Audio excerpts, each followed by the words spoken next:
நீங்கள் அந்த ஏராளமான கூட்டத்திற்கு பயப்படாமலும் கலங்காமலும் இருங்கள் என்று கர்த்தர் உங்களுக்குச் சொல்லுகிறார்.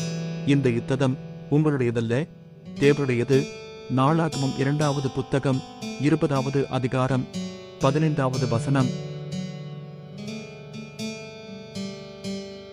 நீங்கள் அந்த ஏராளமான கூட்டத்திற்கு பயப்படாமலும் கலங்காமலும் இருங்கள் என்று கர்த்தர் உங்களுக்குச் சொல்லுகிறார்.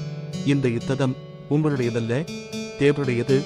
நாளாகமம் 2வது புத்தகம் 20வது அதிகாரம் 15வது வசனம். நீங்கள் அந்த ஏராளமான கூட்டத்திற்கு பயப்படாமலும் கலங்காமலும் இருங்கள் என்று கர்த்தர் உங்களுக்குச் சொல்லுகிறார்.